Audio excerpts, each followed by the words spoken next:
It feels like a weird addiction, doesn't it? You get just enough hope from them to stay hooked, and then crushing silence that makes you question your own worth. You know, you should just let it go, but the thought feels totally impossible. Well, there's a psychological reason you're stuck in this self-sabotage loop. In this video, we're going to break down exactly why you chase, and I'll give you the practical steps to finally stop, break free, and start attracting someone who actually wants you for you. Unpacking the addiction to break a pattern, you've got to understand it first. This whole chase feels so addictive because of a powerful psychological hook called intermittent reinforcement. Think of it like a slot machine. You just keep pulling that lever because you never know which pull will be the winner, and that tiny bit of hope keeps you completely hooked. In relationships, this looks like unpredictable attention. Those random moments of affection or a late-night text are like a win, giving you a hit of that feel-good chemical, dopamine, and keeping you stuck in the cycle, working even harder for the next little reward. And look, this pattern probably didn't just start with this person. Our earliest experiences with caregivers literally write the blueprint for what love feels like to us. If you grew up in a home where love and affection were inconsistent, or you felt like you had to earn it, your brain may have learned to associate love with that feeling of anxious longing. But this isn't a life sentence. These patterns can absolutely change. It just explains why this hot and cold dynamic can feel so weirdly familiar.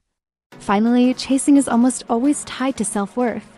There's usually an unconscious belief that if you can just win this person over, you'll finally prove you're worthy of love. This turns the relationship into a mission for validation, where their approval becomes your only measure of value. But that's a game you will never win, and it's time to stop playing. 4 steps to shift your energy. So how do you actually break free?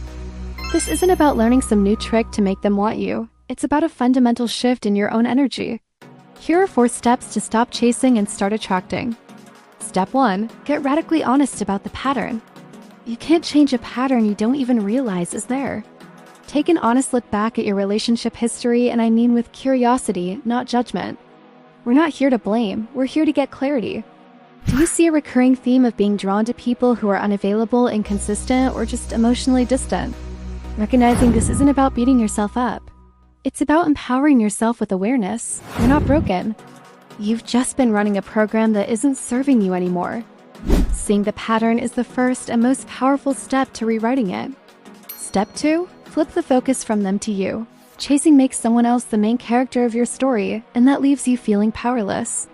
The only way to take back your power is to flip the script and make yourself the focus again. Pour that energy back into your own life. Set some personal goals that have nothing to do with them. Pick up that hobby you dropped. Reconnect with the friends who make you feel amazing. When your own life is full and exciting, you stop looking for someone else to be your source of happiness. This shift isn't just empowering, it's magnetic. Confidence and a full life are incredibly attractive. If this is hitting home for you, and you're ready to make this change and start building healthier, happier relationships, make sure you subscribe and join our community.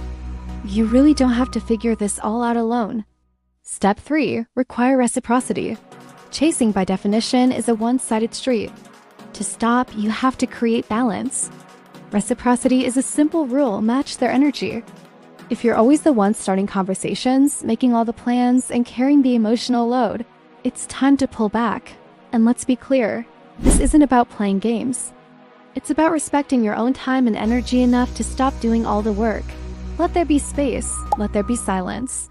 See if they step up to fill that gap.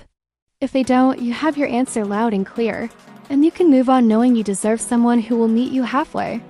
Step 4. Build your self-worth from the inside out. The need to chase is fueled by a feeling of not enoughness. So, the real fix is to build a sense of worth that doesn't depend on anyone else's approval. Start by practicing some self-compassion. Talk to yourself like you talk to a friend who's going through this. Celebrate the small promises you keep to yourself, whether it's finishing a workout or finally setting that boundary you've been avoiding. When you truly believe that you are inherently worthy of a consistent, stable, and loving relationship, you will naturally lose all tolerance for people who make you work for scraps of their affection. Shifting from chasing to attracting, isn't about some magic trick to finally get the person you want.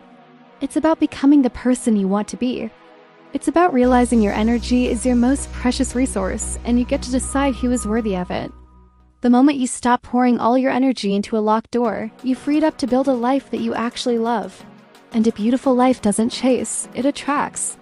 The goal is no longer just to be wanted, but to be so secure in your own value that you only make space for the love you truly deserve.